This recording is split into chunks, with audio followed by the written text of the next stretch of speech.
Hey everybody, this is the Sliders Review, and since it's Women's History Month, I'm here today to talk to you about Charm, Season 3, episode Prewitched. This is a very special episode.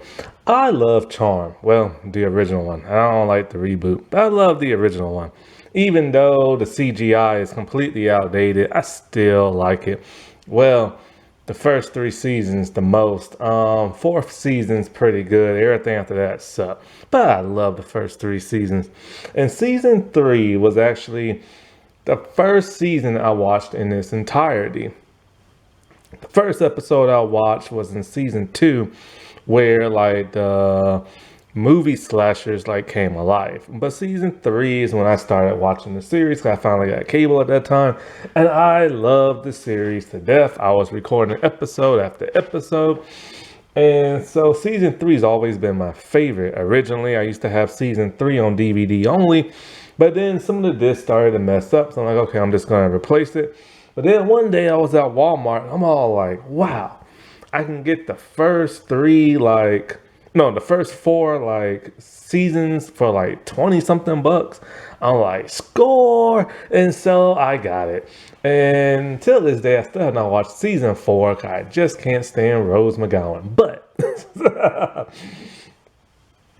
that to this episode. This episode is special. I've always wanted to talk about it for Women's History Month. Yeah, that was last month. But oh well, every day is Women's Day because they give birth to people. And so anyways, this episode, not only does it center all 3 girls, but it also shows them in the past, before, they took their destiny and got their powers, and that's always fun. And it's fun seeing flashbacks because of the amber light filter they put on there. And Grams is in this episode, and so is the mom. And so, in this episode, it's special because it deals with the sisters wanting to separate, wanting to part ways and everything. And now, of course, as we all know, they need the power of 3. They need to stay connected. They need to stay together in case evil shows up. And evil is always showing up. And so for them, they've always had this unique, strong bond as sisters, even when they was little. And of course, their memories were wiped, and then their powers didn't kick in to after their Grams, passed away. But until they moved back into the house, that's when things really started to kick up. And since then, they've been stronger than ever, especially their sisterly bond. And you always see shows where family members, and even though they're close, I've never felt that stronger bond until this series. Like with Sabrina, a teenage witch, yeah, she was related to her aunts and everything, but you couldn't always really feel it. You know what I'm saying? Maybe because it was like a sitcom. But with this show, they really felt like sisters. Whenever they would be in danger, they would hold hands and run. And they was really good at playing off each other's quirks and one-liners. And they just always seemed like sisters.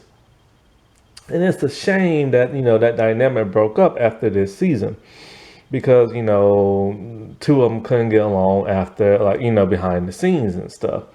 But anyways, so the villain in this is very unique. He's a familiar cat that turned human into a warlock. And still in the powers, of the witches. And, well, actually, he probably didn't have to. Well, yeah, he kind of did steal them because, warlocks really don't have witch-level type powers. And him wanting to basically be immortal and all this other stuff. And I always found that very fascinating. He had 9 lives. It does get a bit confusing onto how they killed him. I don't know if it really makes all that much sense, but hey, I mean, a familiar cat coming to life as a human turned into a warlock. How much more does it have to make sense? Does it have to make sense? You know what I'm saying? And and so we see this one witch, and she's a black witch. And I remember seeing her. I'm thinking to myself, oh wow, there's a black person in this show, because Daryl is really the only prominent black person on the show. And like they rarely ever have black people on this show. It's like a once in a lifetime moment. And of course, it's Hollywood, so every black person you get has to be light skinned. And so, like, seriously, man, they have to start getting some dark people. Whenever I see a dark person on screen, I'm all like, wow, that person is dark. And I'm all like, oh, wow, that's actually normal and natural. But you know, when you watch a lot of TV and you don't see that, then you kind of like, huh, you know what I'm saying? And so, like, because even Daryl's light skinned. Like in the next episode, or the next two episodes, he's very light in everything. And so, anyways, her cat is like knocking over stuff, and she's getting a little upset by that and worried. But why is she getting worried?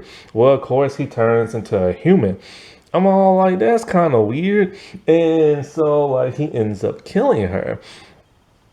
You know, I've always, and then of course the intro comes in. I've always loved the intro. The intro is so great. And so, like, that's a shame about the reboot, man. They didn't even have no intro or nothing like that. And so, basically, what it is that Piper and Leo have been married for a couple of weeks now. And so, like, it's kind of hard living in a house with your two sisters and stuff. They're constantly barging in and not even knocking. You have Phoebe coming in on them when they're in the shower trying to make out. And she's so nonchalant about it, but of course she's covering her eyes. And it's kind of like, you don't do that, man. And so Prue comes in, not knocking as they're about to get busy. And so this is why people always need their own home and everything, you know? It's too inconvenient for them and they want some alone time. So Piper mentions to Leo that her and Prue used to live in an apartment and it's vacant now and she badly wants to move out. And so, of course, the other sisters are like, you can't do that. You know, what about the power of three and everything? But then, you know, she lays down her case, but they're still not happy about it. What's interesting is the parallel to that of the flashback. We see is Prue about to get married and she wants to move out. And like her Grams and Piper don't want that to happen. And so, you know, I like pre-Prue. That's why I'll call them now pre. And so, like, before they, you know, the series set in and everything, she was so calm and chill and relaxed and didn't get so angry and stuff, you know? And it's too bad we couldn't see more of that in the show, but you know, that's what makes Prue Prue. She is the oldest and she has to take care of everything. And, you know, all the girls are going through different phases in their life. You have Prue, who wants to get married. You have Piper, who just wants to take care of her grandma. And she's stressed out because of all the bills and all this other stuff. And then you have Phoebe, who just is being a brat.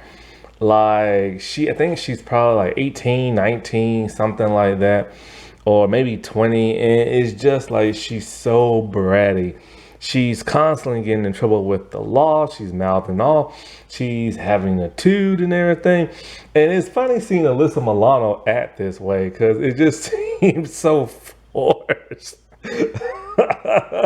Like she's really giving attitude a lot as she's being brought home by police officers because she stole some shoes. And so, you know, this is constantly going on in like the flashbacks. It's just you have Piper stressing, you have Prue just being there, and then you just have like Phoebe having the attitude and stuff because their grandmother is dying and she knows she's dying too. It's just something she can feel in her. And she's trying to tell, you know, Phoebe, like, you know, what about your destiny and all this other stuff. She's preparing them and stuff, but they don't know what, you know, remember their memories were white when they was little of them having powers and stuff. And so, like, she just feels like, you know, she doesn't understand how this is going to work for them to be witches and, like, you know, being the charmed ones and all this other stuff because they are literally destined. And it's still once again cool with the whole parallels to, like, you know, the present. Phoebe is like, you know, in the shoe store trying on shoes and she can't afford them. In comes the warlock feline dude, and he tries to kill Phoebe, but she ends up killing him with one of the high heel shoes and stuff right in the head. You'll never see that today. So he kind of just goes into like confetti. And then you have like Piper and Leo with some boxes, and then boom, he attacks again. But it's like, wait, hold up, ain't you supposed to be dead? Well, at this point in time, we don't know that yet. And so she kills him with the box cutter right in the gut.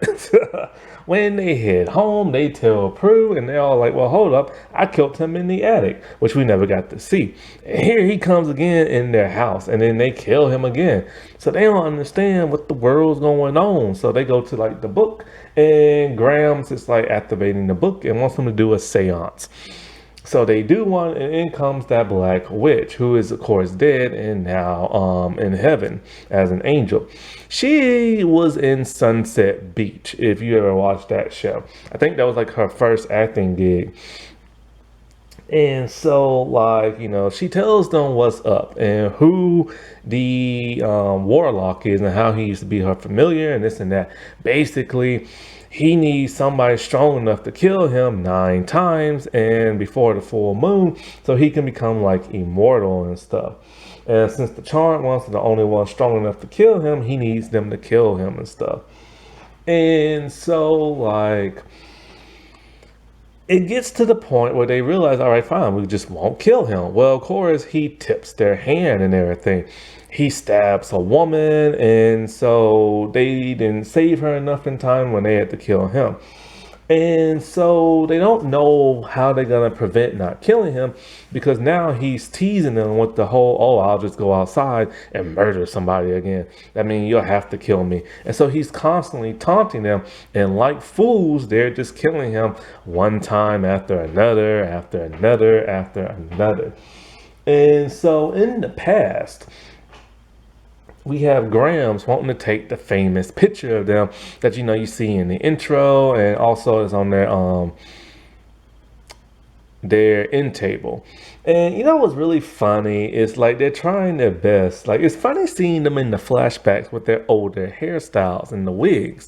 They're trying to match it to that of season 1. Not doing a particularly good job, especially when you see the actual photo. Because Piper doesn't look like she has bangs, kind of. Or at least they was pulled back. The hair is different in the picture. But I do love how the picture, she's trying to get them to take the picture. Phoebe's being a butthead. And so, I don't know if she faked it or not, but she pretended like her chest hurted. Which causes them to act right and then get in the picture. They're all spread apart, and then as soon as she takes the picture, magically they come closer in the picture. And I love that. And there's significance to that for whenever they lose their powers or lose their way. But then they just separate in the picture frame. And so it gets to the point where she realizes that they're just not ready to be witches and the charmed ones. So she summons that of her dead daughter, and she tells her that. But then they bicker back and forth because, Grams is just like, who are we to decide for them to be witches? And the mom's all like, it's their destiny and this, and that. Well, the Grams don't want to hear it. So, after teaching Piper how to keep her hands busy and know what ingredients to make for like a potion and stuff, she makes a potion that will lock their powers even after she is dead. And so it's funny that Piper's supposed to be the good one who makes potions because Phoebe's always the one who's making potions and stuff. And so before she can even take the potion, she has I guess a heart attack or something, and she tumbles down the steps. Boy, I feel bad for that stunt double because she went a tumbling. And of course, all the sisters hear it and they come and get her, but then it's too late. We see an upset Piper who is just devastated and doesn't understand how she's going to function in life with the bills and everything else.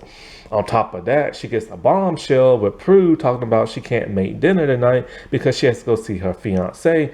And Piper she lands the biggest bomb of them all because, Phoebe. Because Phoebe is about to head to New York.